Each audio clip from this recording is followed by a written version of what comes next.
Longshore's parents are here. That's huge. We've got just a mighty fine day and the Apocalypse Comedy Show live on the YouTube. Today's episode is Lifestyles of the Virtually Jolly, an in-depth look at the lifestyle of one Santa Claus. And when I see that curtain, I know it's time to begin the Apocalypse Comedy Show. Let's clap and cheer. Yay! Mike, big gift to the crowd this week.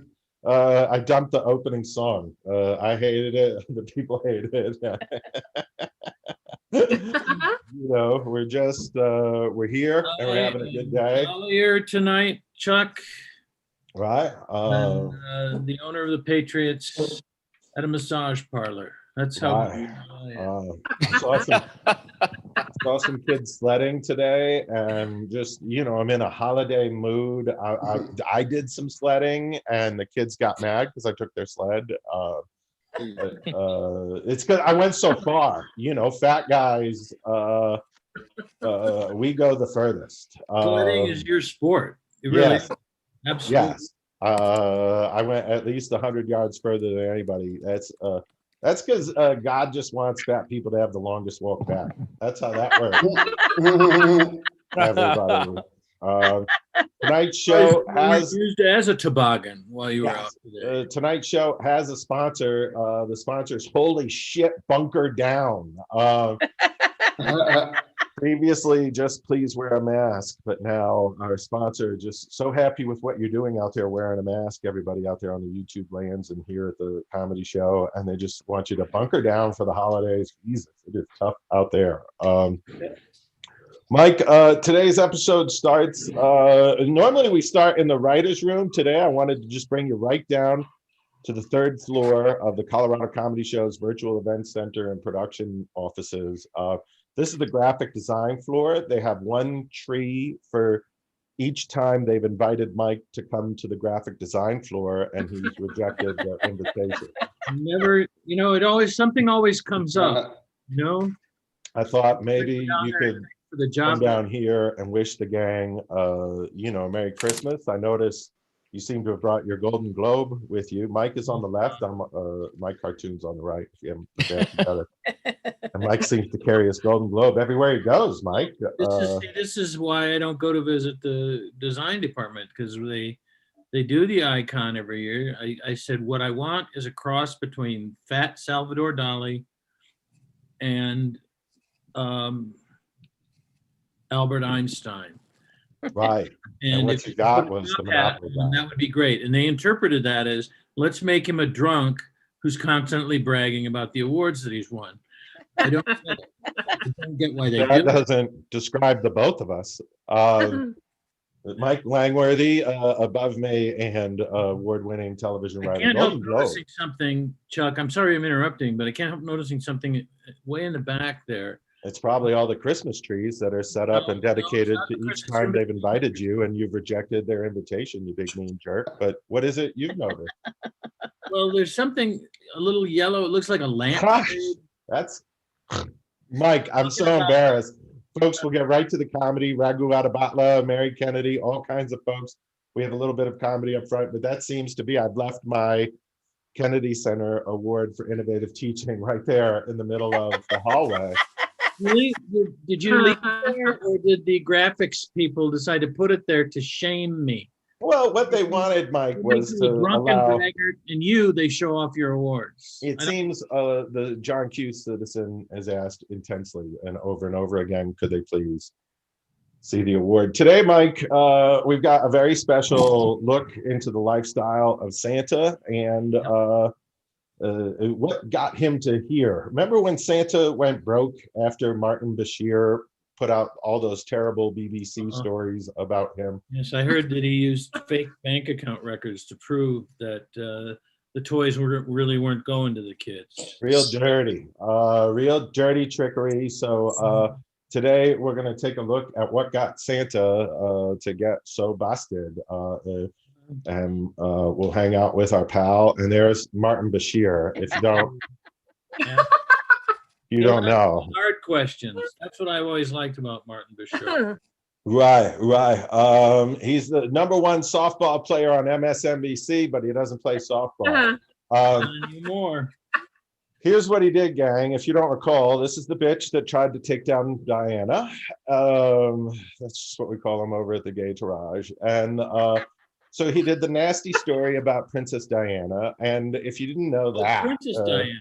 Okay, go ahead. he also did the terrible stories about Santa and Santa apparently being just too wealthy for a jolly old elf. And so we'll take you to Santa's house in the North Pole. The rumor is that he raises all that money every year for the toys, and then he forces parents to go out and buy toys for them. It's a bullshit. Yeah, I can't believe that is what happens. Santa brings the toys himself, and I don't believe. That's one of Santa's cottages. So we're going to take you inside and show you just that what Santa does is all right. The front hall.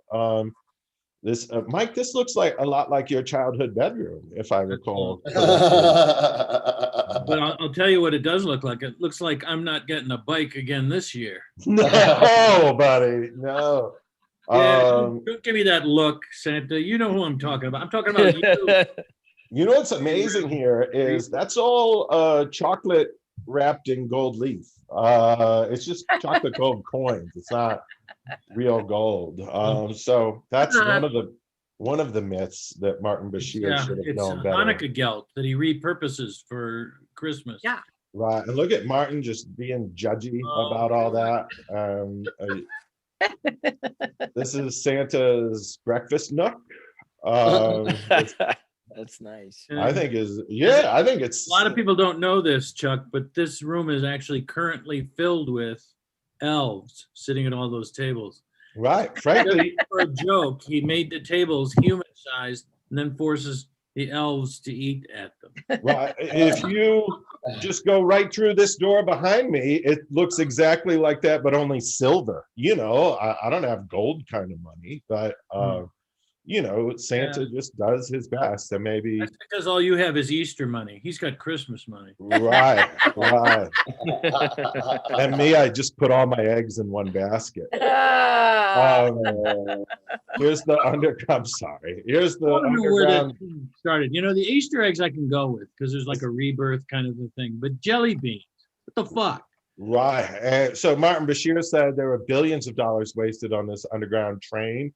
And what Santa wants to point out is it comes right out here to a place in New York City where everybody gets to visit. And Rockefeller Square, you get to go see this wicked awesome train set. So Martin Bashir should just shame on himself, man. That's he's a horrible person. And this is Santa's green room. And I think that's a reasonable expenditure. Get rid of Santa at some point. This is him coming down a chimney and Bashir saying, "Oh no, you're not." Right, just so judgy. I wish somebody could come to save the day. And thank God. Look who it is, Mike. It's Chef Mark Scapone. By this point in the show, but not tonight.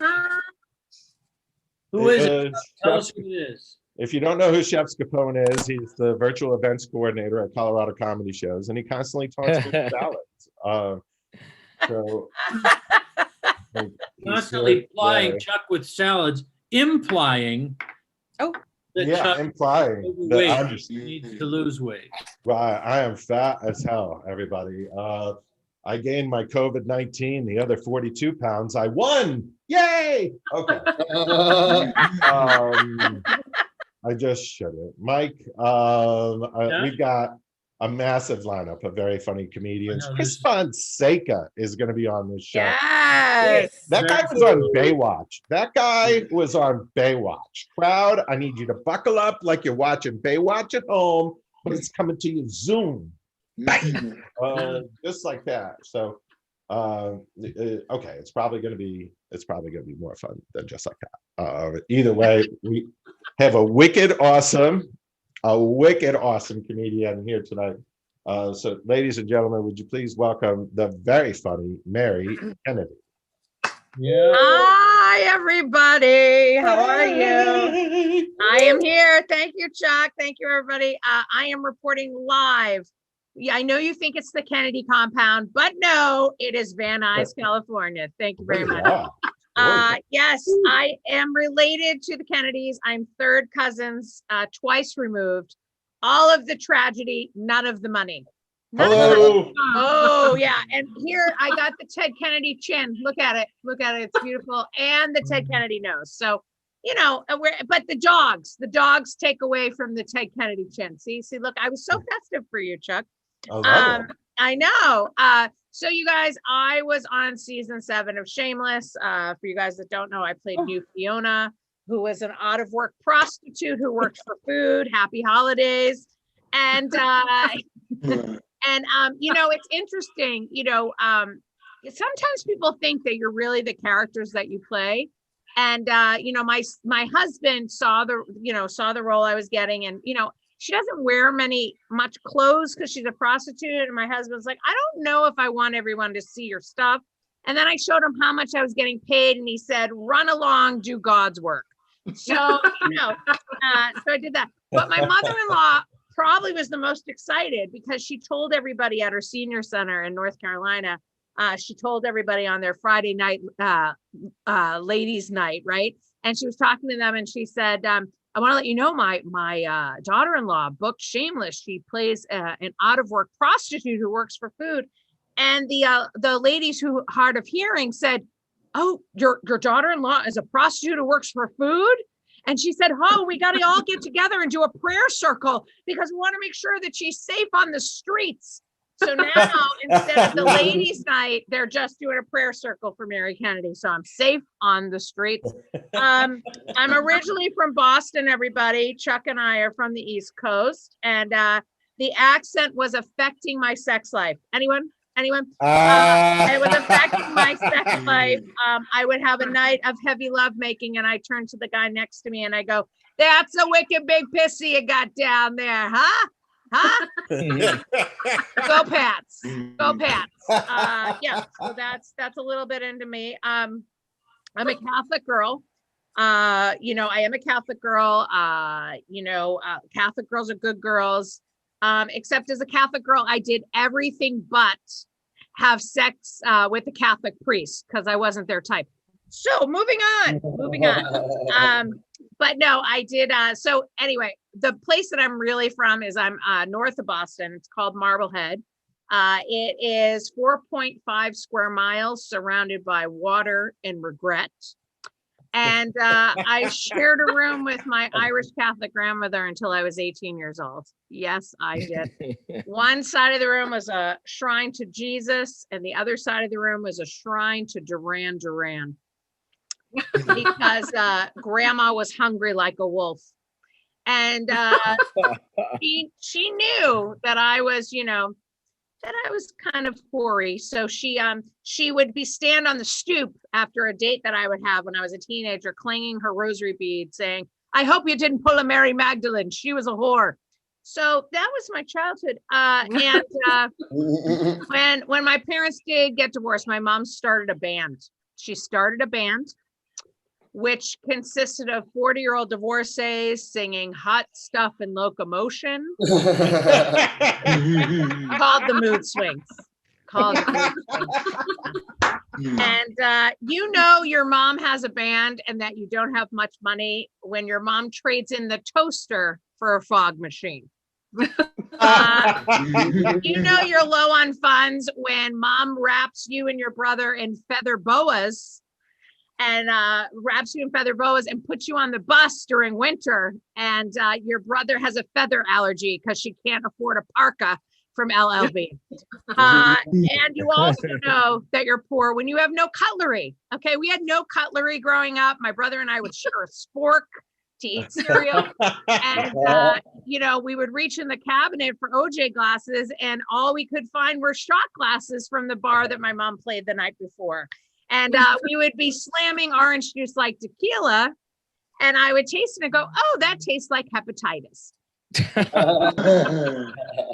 I've been married 17 years and I've been in this pandemic for 9 months, which feels like 17 years. Help! Help! Help! It's a call for help. I'm on house arrest. My husband doesn't speak. He doesn't speak. He doesn't look at me in the eye. It's kind of like being married to Helen Keller. He actually is a computer engineer, and I feel like there's a little bit of a regression, you guys. Like, I do the food shopping for the house. That's my division of labor. And I came home the other day and I said, can you help me bring in some of the groceries? And he said, I'm actually in the middle of something. And I looked over and he was playing with Legos. And he says, this is relaxing. The other day I asked him to go to the bank to cash a check. And he said, can you hold on? I really want to see that last episode of SpongeBob. And then the other night I was like, could you clean up after dinner? And he's like, you know what? I got to finish that light bright. So I said to him, dinner will be ready in just a second in the Easy Bake Oven. We won't be having sex at all this year because I'll be brushing Barbie's hair on the Barbie head, and I'll be in the closet sniffing strawberry shortcake because I'm a lesbian and I'm on strike. Okay. On strike. Thank you. And my last joke. So I've been with my kids. They really want to get out of the house. So I keep telling them about our trip to Disneyland before, the whole shutdown. And we went to Galaxy's Edge, which should be called the Edge of Financial Ruin. And the Star Wars. And we went there, and my daughter and my husband and my son were waiting in line. She goes, Mommy, I can't wait to see the Millennial Falcon. I said, honey, it's not the Millennial Falcon. It's the Millennium Falcon. If it was the Millennial Falcon, it wouldn't be working. Okay. Thank you. Hello. Mary. Thank you. Awesome. Thank you so much. That reminds me of a couple of things, Chuck. What's that, Mike? Well, first of all, it reminds me that we should all give her a big round of applause, another big round of applause, because it's delightful, great way. Mary Kennedy. Thank you. Helen Keller and my wife have a lot in common. Neither one of them listens. Jeez. Chuck. Mike. Do you know how many millennials it takes to plug in a light bulb? No, I don't, Mike. How many millennials? Got it. You know how many stepped on the millennials? joke. I stepped on the joke, Mike. I'm sorry. No, I was stepping on it on purpose. It's like, what's the secret of comedy? What's up? Yes, Okay. exactly. You know how many millennials it takes to change a light bulb? How many? Chuck, you know how many No. off the top of your head? Mom, light bulb's not working.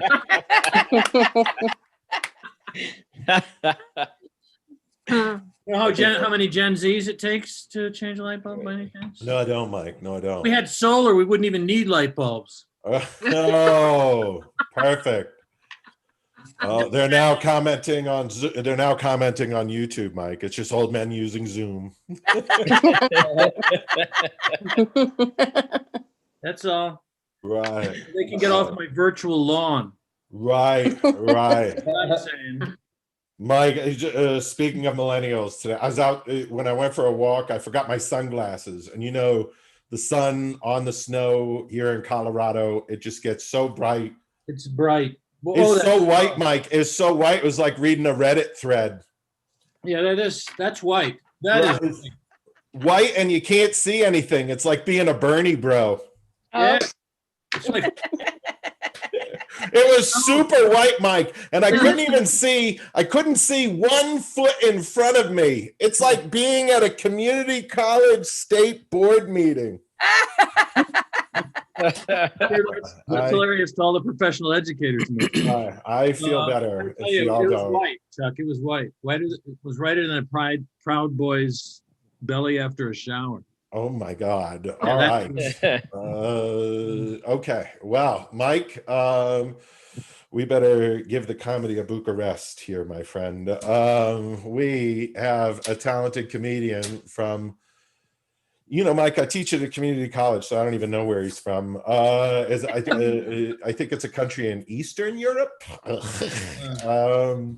But we adore him whenever he comes to the show. He's always got something funny to say. So would you please welcome everybody Mr. James Longshore. Longshore.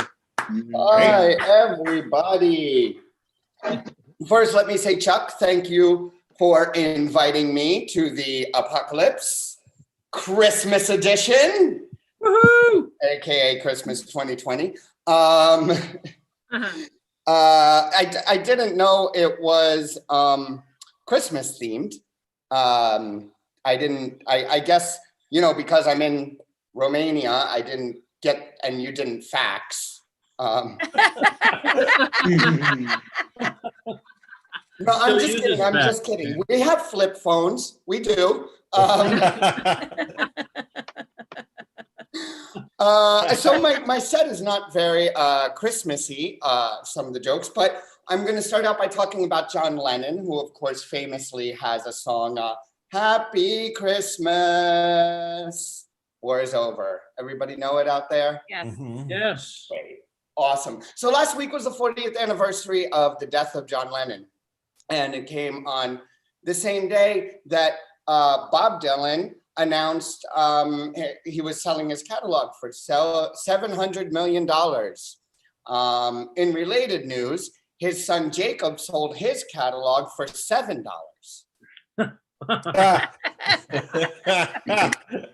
Always It must have been a great day for Jacob Dylan, his dad getting $700 million, because Bob Dylan is old.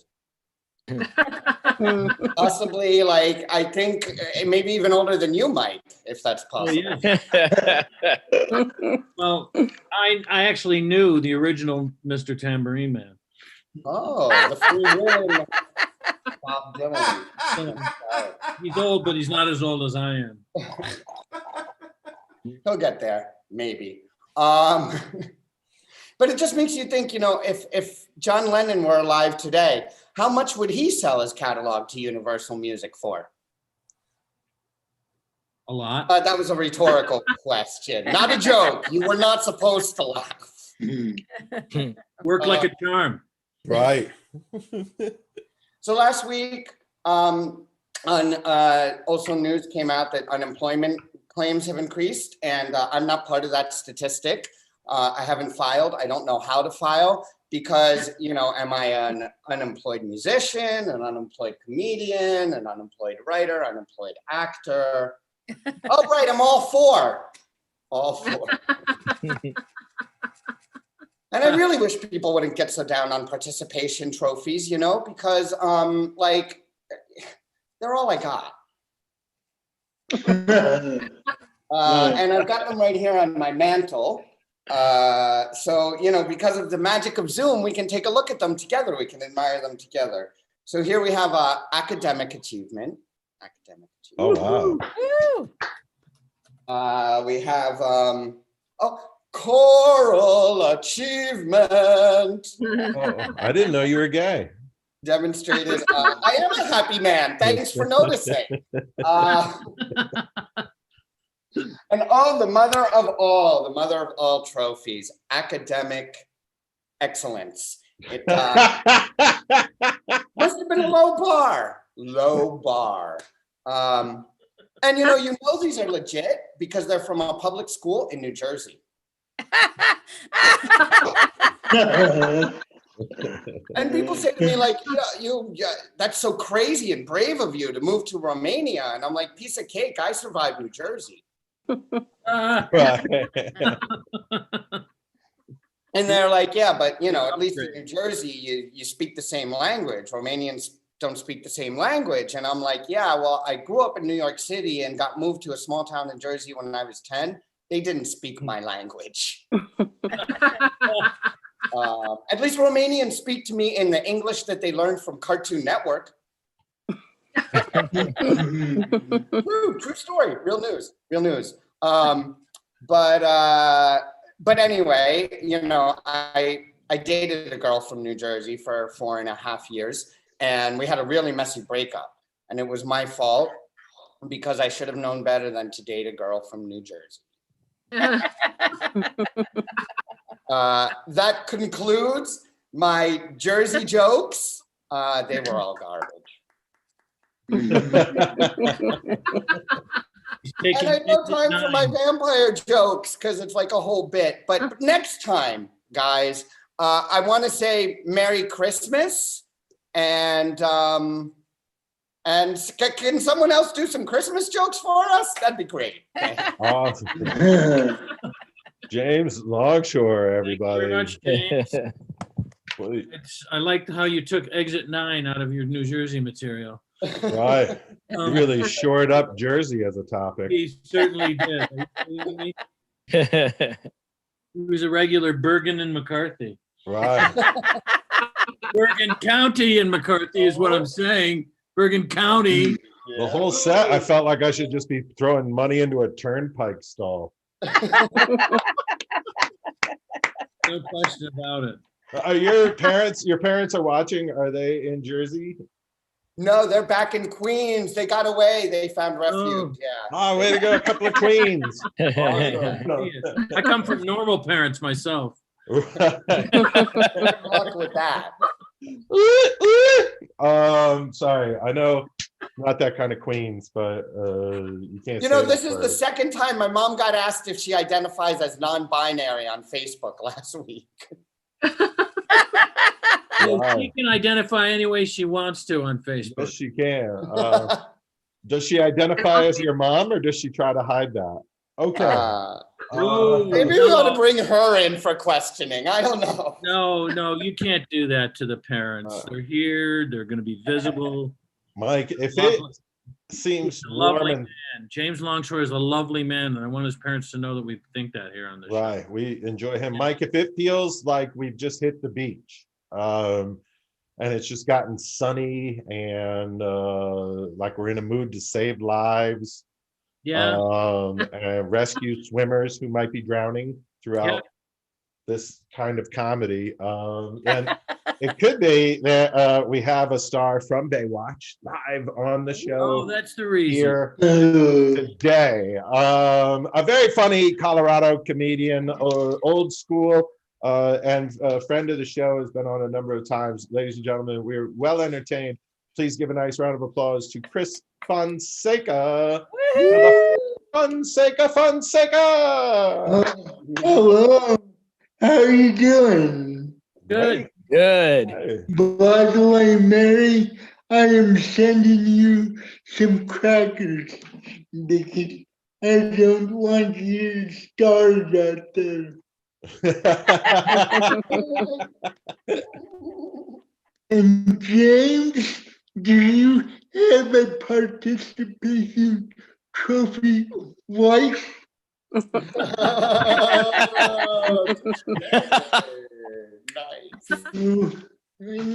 Hold on. Now, for the last time, I do not want the extended warranty on my wheelchair.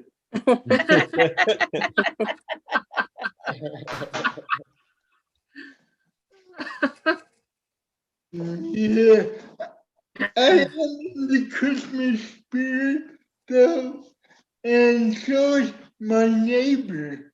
Last night, I heard my neighbor yelling at his kids. He was yelling, "If you don't go to bed, Santana won't come."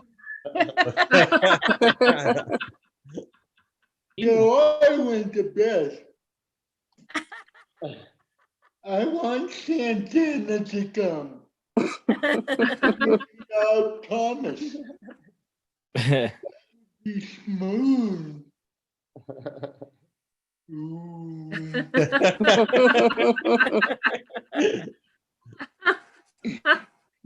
You know, my birthday is actually next Saturday, and thank you.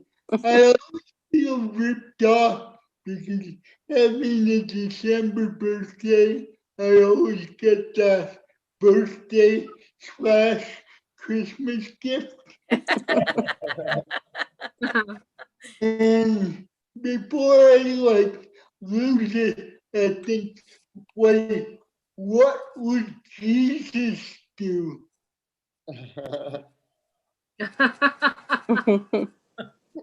Jesus. There's a joke there. That's not it.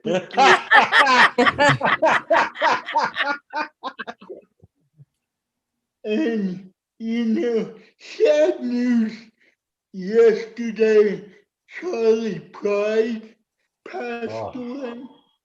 Yeah. And that was bad. But somewhere, Darius Rucker was yelling, "No, the other black country singer."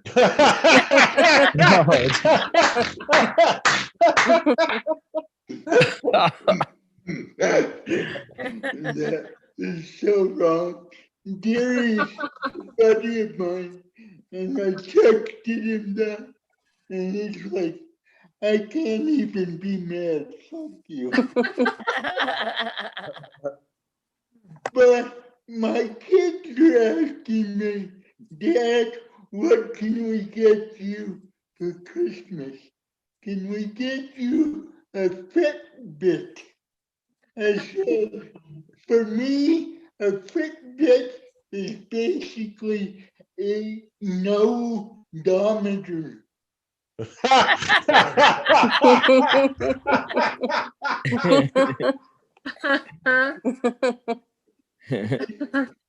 It's been cold in Colorado. Yeah. The other morning, it was so cold. How cold was How it? was it? Was it? It was so cold that my morning wood was on a 3-hour delay. Ah, Cold. Yeah. I bet we got some big shows coming up this weekend with Dave Chappelle, which is really fucking cool. But people on social media were like, "I thought you were washed up." To which I replied, "Well, let me tell you about a reverse mortgage."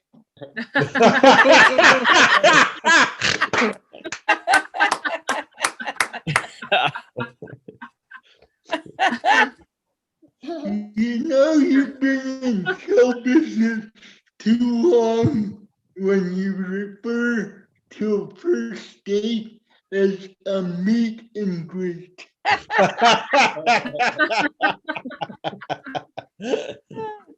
Let me see your pass. But, yeah, dating is weird for me. For me, dating is kind of like algebra. I'm still trying to figure out how I have 5 kids with 9 different moms.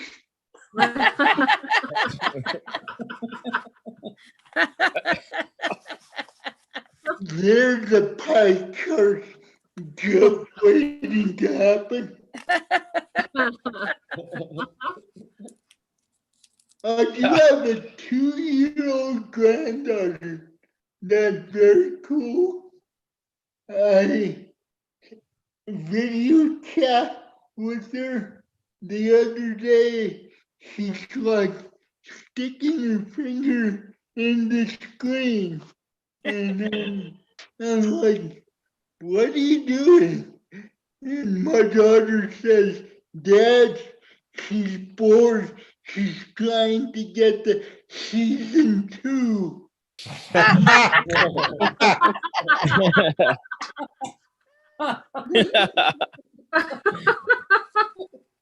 Yeah, I'm afraid it's gonna get like critical that at some point in the video chat, Papa is gonna have to jump the baby shark.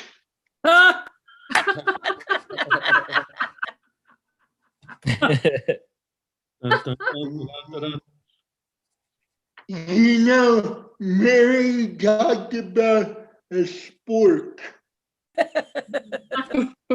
To me, a spork sounds like Leonard Nimoy and Robin Williams had a kid.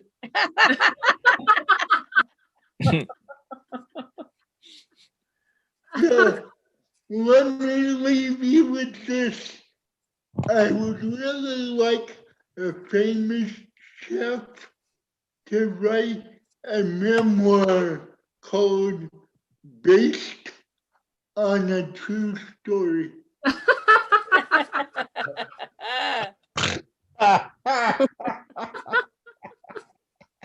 Thank you very much. Yeah. Great job, man. Chris Fonseca, ladies and gentlemen. Very fun, very fun. Leonard Nimoy and Robin Williams had a kid. Yeah. I could have thought for 100 years and not come up with that joke. I don't resent it, Fonseca. Right, right. Time to start a little rivalry right there, huh? Mike, I'm over the moon about some of the activities we've got in store for you today. We'll take you to the dark side of the moon, everybody, and show you back there. Fun to watch all the adorable couples cuddling up on the couch. You guys are a very cute crowd. We've got some fun prizes for you here today. Want to get to our thank yous and such as well. Yes, Mike, we should take a moment to plug your very funny show, Open Mic, which is on Monday nights at 8 p.m. and broadcasts on the YouTube and whatnot, folks. Yeah, could you just do me one favor? It's Sure. okay to say the YouTube when you're on this show, because, you know, if you want to be a hack on your own show, go ahead. But Got it. for the rest of it, it's YouTube, man. It's YouTube, okay? Oh, is that what it says in your jitterbug phone? Okay. First number after 911. So don't get smart with me, buddy. Right. This coming from a guy who can clap on his lights. Okay. What we're trying to say is many of you are watching on our YouTube channel, and thank you for doing that. Coming up is a very fun show. Our New Year's resolution virtual helpline, December 27th. If you struggle like many people do, if you struggle with your New Year's resolution, we have a show for you. My New Year's resolution last year was to start a New Year's resolution virtual helpline. And I'm just hanging on for it this year. And the magic just happens. That's what we do with this show, Mike. So you had a resolution and we resolved to make that happen. We also have a very fun New Year's Eve show. Only a few tickets left, everybody. Yes. So, Correct. you know, don't feel pressured to get yours, but if you want to be with us at 7 p.m. on New Year's Eve, which is New Year's at 8 p.m. is midnight fucking nowhere. Like Nuke, Greenland. I'm not even shitting you. That is the name of the town. It's a theoretical town. That's how small it is. So we called the guy who lives there, and he said he's going to try to make the show. So that should be a lot of fun. And we also have some cool people to thank, Mike. We want to thank Maurice Mendoza. Maurice, happy apocalypse. I almost said happy birthday, which that's not the goal here, Mike. Maurice, you're a very important person. We want to send you a very important thank you. So thanks for being a part of the episode today. And then Paul Jasek, congratulations on your very important personage and patronage to our show. We got you these cool gifts for Hanukkah. Oh, we got nice. you this and some donuts, which I don't think that's the appropriate title. But we got you this, a menorah, and we also got you the whole meal, everybody. Yay. Right, all kinds of dreidels and various fun So enjoy that.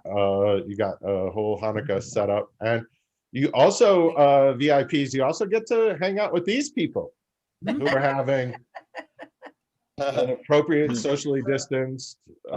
This is the ultimate white Christmas, I believe. What you're looking at right now. What it is, Chuck. These are 3 Southern Baptists that wore masks last year. Yes, and they're talking about their favorite Peloton trainer, I assume. So I think one of them said, "I like that colored guy." right. That's I would Southern guess. Baptists is what I'm saying. I'm going to assume they use that kind of language 4 times a day, Mike. But you get to hang out with these fine folks, and then enjoy these fresh baked cookies, everybody. For those, and I say everybody, meaning you, Maurice. Those of you who purchased general admission tickets, I want you to just, I guess, waft in the smell of the freshly baked cookies, but know that you virtually can't take one. Those are for Maurice. So Maurice, enjoy your VIP prizes. I hope you feel very special. Everyone else, I hope you feel marginally less special, but still special. You just are great, but like, eesh, just a little bit less than Maurice. We really appreciate you, Maurice. General admission members up there in the balcony, I know you can hear me, and out there on the YouTube, we got prizes for you as well. We didn't leave you behind. You get to make cookies with this grandma and the little girl. So you get to hang out and make cookies. Notice they are not socially distanced or wearing masks. I'm not sure why. It has something to do with general admission. And then Chef Capone made you this. You also get this great holiday cookie, just one.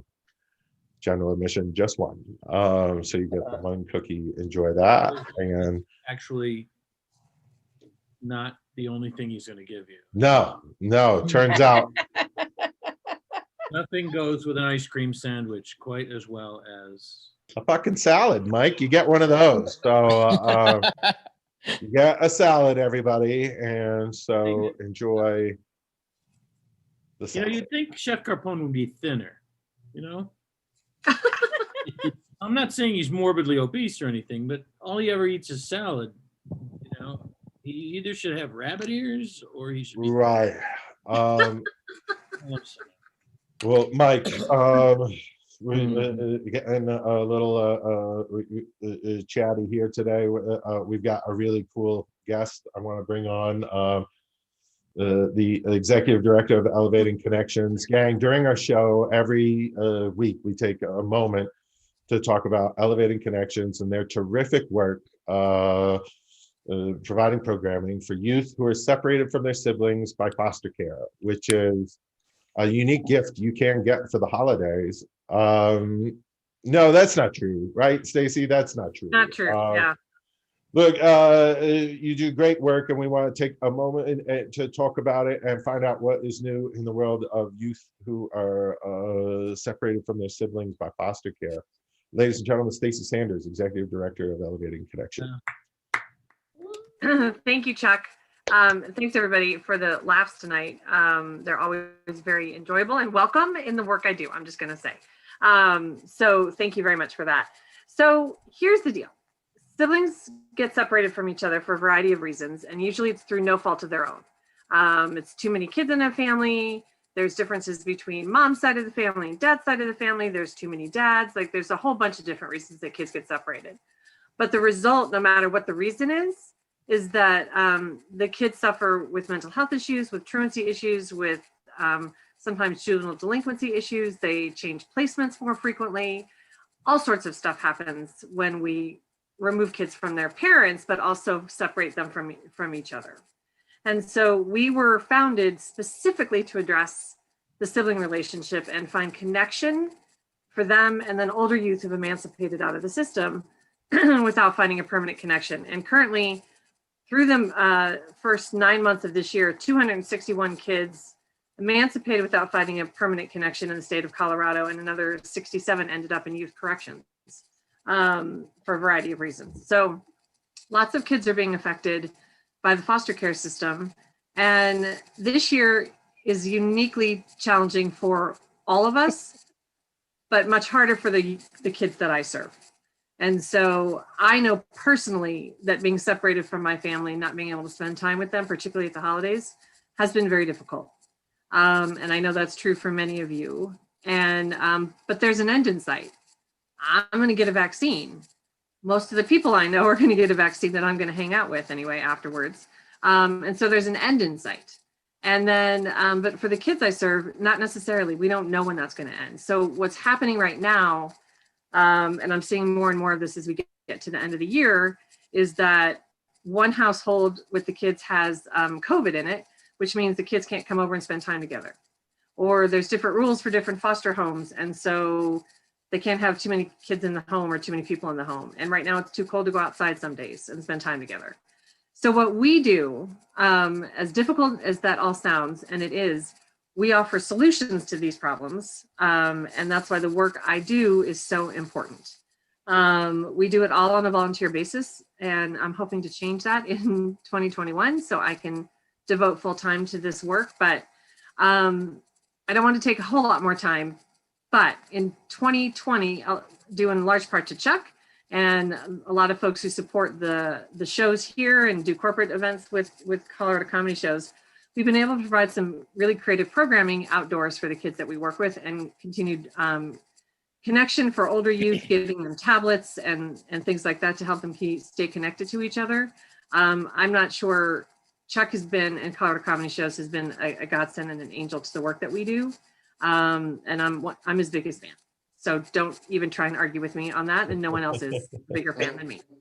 But into 2021, knowing that the first half of the year, we're probably going to be virtual in everything that we do, we're trying to think of ways to get the kids together. And so we're working on that. We're doing virtual workshops for the writing program that we have. But I've got big plans for the second half of the year, and all of that takes money. We're going to have summer camp, and hopefully we get to have open camp. We're going to have another youth retreat later in the fall. And all of that takes money, of course. So this time of year, I know it's been difficult. It's been a difficult year for everyone. Really what I'm trying to do for the end of year fundraising is anyone that would like to help us out, $10 a month. I'm looking for recurring donors. That goes a long way. It's $120 a year spread over 12 months. That's a lot of money for us. And $100 provides a writing workshop. Mm-hmm. So it's a big impact. So if you want to do that, you go to my website, click donate, click the recurring. There's the address right there, everybody. Yeah. And I just want to thank, we're truly built on community support. I've got grants and things like that, but truly built on community support. And I'm very, very grateful for that. So thanks, Chuck. You're very welcome. And we are super grateful for the work that you do, Stacy. As mentioned earlier, I teach at the Community College of Denver, which is just where I came across these kinds of charities. And I appreciate the work that you do, and glad that you do it. Gang, on Sunday nights, we have a very fun show called Dear Comics at the Bar. Please do check them out. They have funny craft beer reviews every Saturday at 5 p.m. So enjoy that show. And we don't have Emily tonight. So I want to bring out your headliner, ladies and gentlemen. This young man, we met on Mike's show, the Open Mic Comedy Show, and he's been a regular here on our show ever since. I just really think he's funny, and we brought a nice house here this week. So would you please welcome Raghu Adabatla, ladies and gentlemen. Here's Raghu. Hey, what's up, guys? How is everybody? Great sets across the board, guys. James, Mary, Chris, amazing. Chelsea Norton and her husband are getting closer and closer every as the show's going along. I think that mic, the cam's going to be turned off at some point during my set, I think so. Don't turn the mic off. I mean the cam, whatever.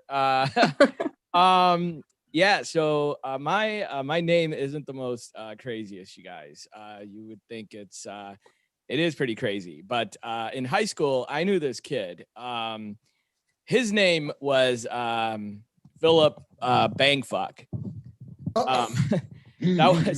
He's a Filipino. I think it's pronounced Bangfuk, but we were not cultured as high school kids. We were assholes. So, you know, we didn't know how to pronounce that. And he was in my gym class.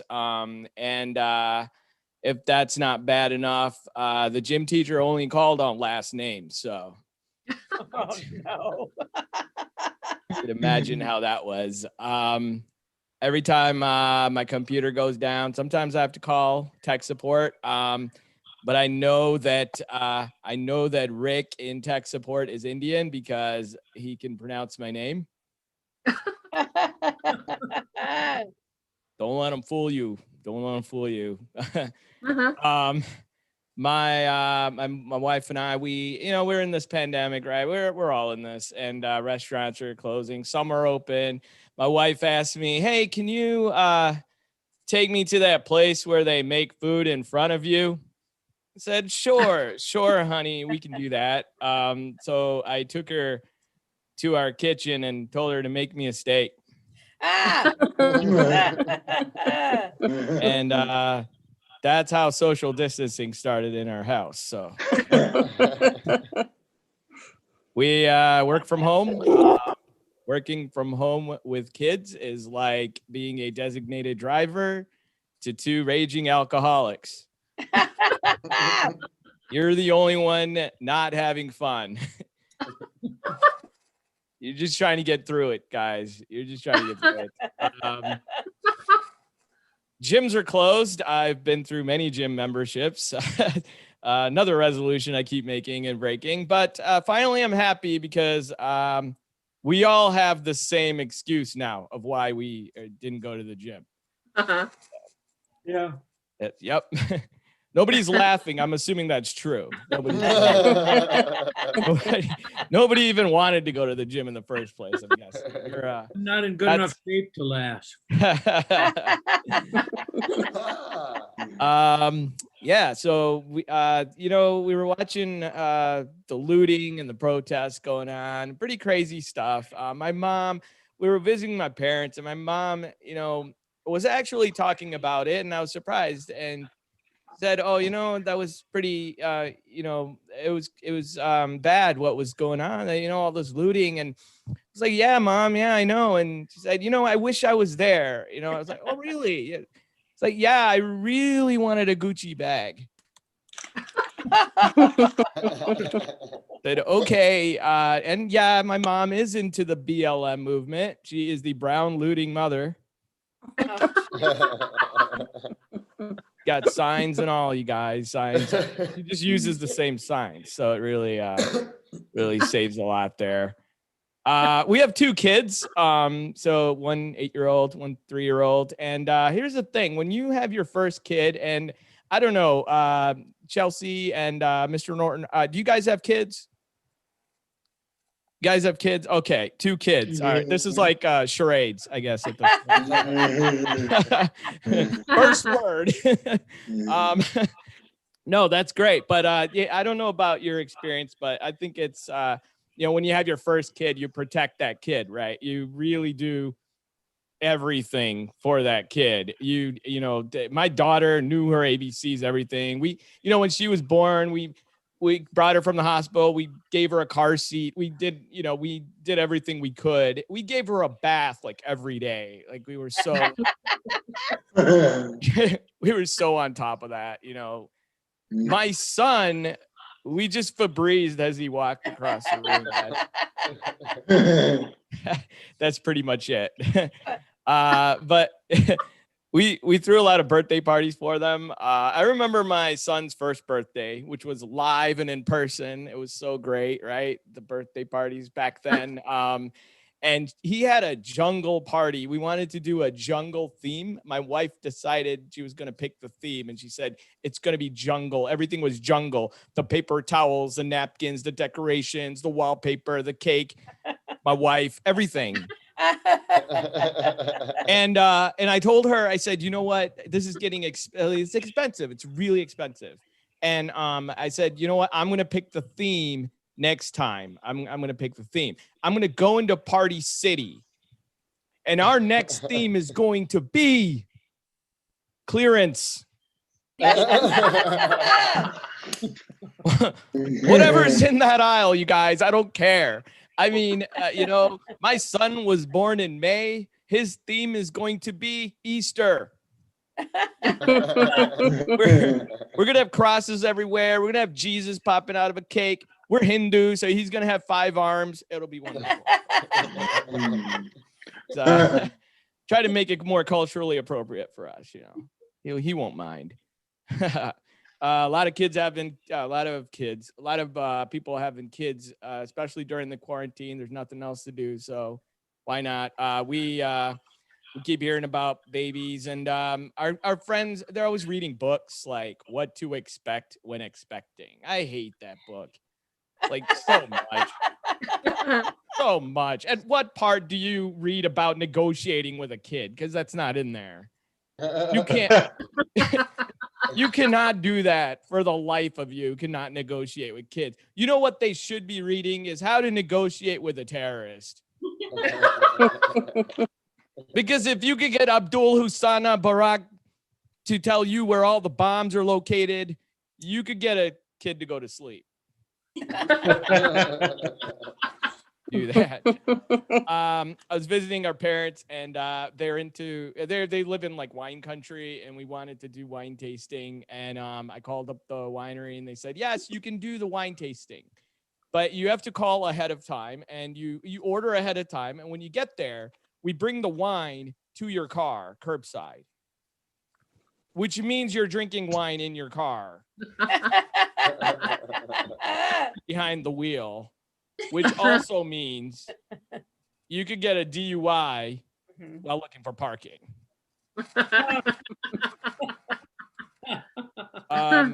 When we first had kids, like everywhere, we started seeing kids everywhere. When you're thinking about having a baby, like you see babies everywhere. And we always ask, like, how old is your baby, right? But they always answer in months. I hate that.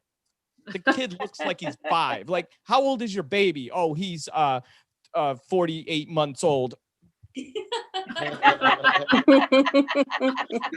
Make you do the math. Just use years. He looks like he's about to go to college. I mean, come on. My kid doesn't go to daycare right now, so we're saving a lot of money. He doesn't go to daycare, but our new wood floors look really awesome. We're very excited about that. My parents do this really annoying thing. They used to come visit a lot, but what they did was they compared me to all the Indian kids in the spelling bee. Right. And you guys ever watched a spelling bee before? It's the same thing every time. You got 50 Asians, 100 Indians, and one really scared white kid in the back row, just like shitting a brick. He's hoping like NASCAR is one of the words. I like the part where the Indian kid gets a word wrong because it's unexpected, and he walks off stage and he goes over to his parents, and they have this like look of death, but they like give him a hug to the side. You guys ever gotten a side hug from somebody before? It's really uncomfortable. I hope, Chelsea, you guys don't give side hugs, do you? I don't think so. Yeah. It as if to say, I like you, but fuck you. And they give him that hug because they can't beat him on national TV. I don't know if you guys have ever been to India, but when the shopping there is really cool. Hopefully we get a chance to go back, and but I'm not talking about the malls and stuff. I'm talking about the street market where you get the fake stuff, like the Frada, the Jokleys, the Folex. And then this guy came up to me, and he was like in the middle of the market, and he tried to sell me a leather whip. Oh, he had like 8 of them on his shoulder. He said, would you like a whip? I said, no, I don't want a whip. What am I going to do with a whip? He said, I don't know. Maybe you can gift it to someone. He wanted me to give a whip as a gift. What kind of birthday party am I going to? And then I was like, I don't want the whip. He said, well, then you can gift it to your parents. He wanted me to give a leather whip to my very Indian parents. Let me tell you something. They used to send me up the stairs, but they used to beat me up the stairs. So Can't give them a leather whip, you guys.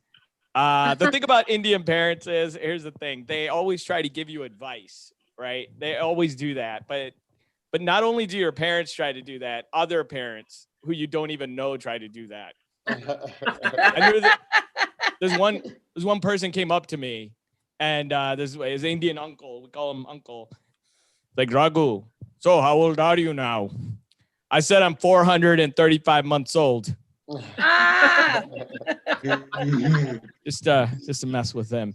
But it happens everywhere, right? It happened to my brother's wedding. This old couple came up to me.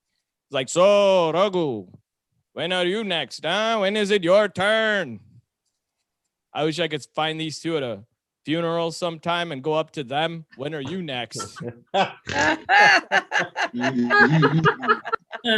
When is it your turn? My wife and I like to watch a lot of movies. I always ask my wife, what kind of movie do you want to watch? And she always says a feel-good movie. You guys ever hear that? Feel-good movie? Yeah, all the time. And so I put on a porn. I felt good. We watch movies, but then here's the thing, though. I think there needs to be more roles for Indians. I think we need more roles. I think there should be an Indian James Bond. You know, because I'm tired of the same, like the convenience store owner, the terrorist, you know, the cab driver. We need an Indian James Bond just to spice thing up, right? Because he'd be riding around in his shiny, hot, souped up Camry. He'd be Agent 00711. His next movie would be Dr. No. And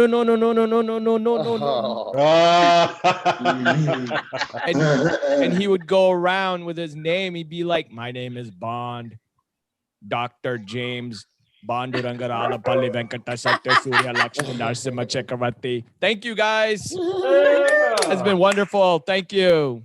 Go, Ara Butler. Absolutely. Kombucha, shaken, not stirred.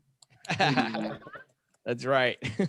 So anyway, Oh, I see what you did there.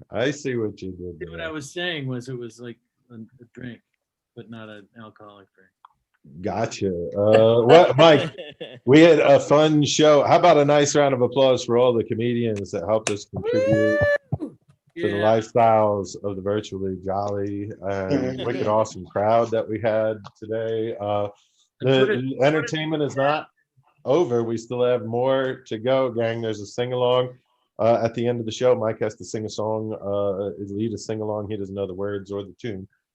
Thanks to Stacy at Elevating Connections. We appreciate what you do. Thanks for telling us about the kids. We'll think good thoughts. 261 who've emancipated, 67 youth corrections. We'll think good thoughts for those kids. And thanks to you, we're thinking good thoughts to you, our nice live audience, as well as the people watching on the YouTube. I heard you laughing throughout the whole show. Way to go. Maurice, thank you. Appreciate you being here. And as well as Paul, we're glad you joined and hope you enjoyed the show. One final parting gift for you, a little comedy gold to take on your way out the door. So enjoy that. And fuck, wouldn't be comedy gold Without you have a little bit of salad. So feel free to rutabaga around for gold with your salad. Careful as you head through our exits. Mike and I will walk you through. The neighborhood outside is just going downhill a little bit. Is what it is. What I'm trying to tell you is please ask Congress to pass the Paycheck Protection Program because these places are struggling. And speaking of struggling, just outside our comedy club and down the street is a variety of entertainment available for you after the show. Feel free. Name your price and it can happen on ice. All right. What I'm trying to say is my ride's here. So we got to go. Listen, if you've seen our show before, you know that when the guy in gold shows up, we got to say goodbye to the YouTubers. you didn't buy a ticket, so you can't hang out for the sing-along. Thanks, YouTube. We really enjoyed